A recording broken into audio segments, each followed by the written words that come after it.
नमस्कार दोस्तों, हमारी आज की कहानी है आदत। बड़ी बहू जरा ये सब्जी ठीक कर लाओ। छोटी बहू को तो सब्जी बनानी आती ही नहीं। कैसे पीली पीली सी सब्जी बनी है, जरा भी रंग नहीं सब्जी में। देखने में ऐसी है तो खाने में कैसी होगी। महेश बाबू ने सुलेखा से कहा। ससुर जी की बात सुनकर बड़ी बहू अपनी देवरानी अंजलि की तरफ हंसकर बोली, ठीक है पापा जी। और सुलेखा रसोई में चली गई। ससुर की बात सुनकर और जेठानी की हंसी देखकर अंजलि को बहुत दुख हुआ। वो चुपचाप सुलेखा के पीछे रसोई में चली गई कि देखें आखिर जेठानी ऐसा क्या डालती है सब्जी में। अंजलि को देखकर सुलेखा बोली, वो क्या है ना, सबको मेरे हाथ की खाने की आदत हो गई है। अब क्या कर सकते हैं। अंजलि चुपचाप खड़ी थी। उसने देखा जेठानी ने थोड़ी सी मिर्ची और बाजार के रेडीमेड मसाला भूनकर सब्जी में डाल दिए हैं।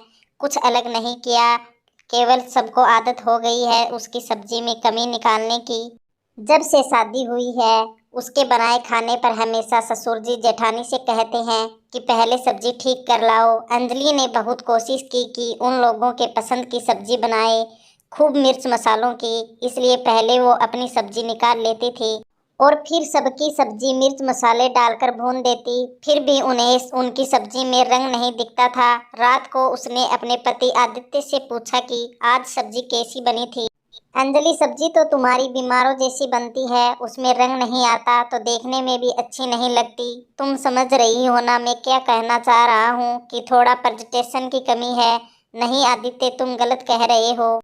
अगर सब्जी ज्यादा मिर्च मसाले की बनेगी तो अच्छे से अच्छा आदमी भी बीमार पड़ जाएगा। और ये जो तुम और तुम्हारे घर वाले सब्जी का रंग चिल्लाते हो ना, तो जेठानी जी सब्जी में खूब मिर्च भूनकर डालती है, जो सेहत के लिए हानिकारक होती है। मुझे नहीं पता कि भाभी क्या करती है, हमें तो सब्जी देखने में अच्छी लगती है, जो हमारी भूख बढ़ जाती है। आदित्य की बात सुनकर अंजलि चुप हो गई, लेकिन उसका मूड खराब हो गया। अगले दिन शाम को फिर ससुर जी ने जेठानी सुलेखा से सब्जी ठीक करने को कहा तो अंजलि बोली, पापा जी कल से भाभी ही दोनों समय सब्जी बना लेगी, मैं केवल अपने समय पर बाकी काम कर लूंगी। क्योंकि 2 बार सब्जी बनने में भी बहुत खराब होता है और आपको भी मनपसंद सब्जी खाने को नहीं मिल पाती। ससुर जी ने अंजलि की बात को स्वीकृति दे दी। अंजलि की बात सुनकर सुलेखा के होश उड़ गए।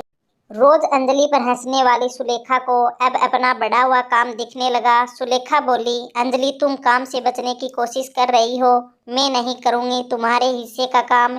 भाभी मैं कोई काम से जी नहीं चुराती, आप अच्छी सब्जी बनाती हो तो ठीक है। कल से सब्जी आप ही बना देना, मैं रोटियां बना लूंगी। सबको आपके हाथ की बनी सब्जी की आदत हो गई है तो अब क्या ही कर सकते हैं। अंजलि की बात सुनकर सुलेखा को अपने ऊपर ही गुस्सा आ रहा था। क्या जरूरत थी अपनी ज्यादा तारीफ करवाने की। अब झेलो खुद एक्स्ट्रा काम। अब कहीं जा भी नहीं सकते क्योंकि दोनों समय की सब्जी उन्हें ही बनानी होगी। अंजलि भी समझ गई कि वो चाहे कुछ भी कर ले, लेकिन उसकी बनाई सब्जी में कमी जरूर निकलनी थी। इसलिए जिसके हाथ का सबको पसंद है उसी को करने दिया जाए।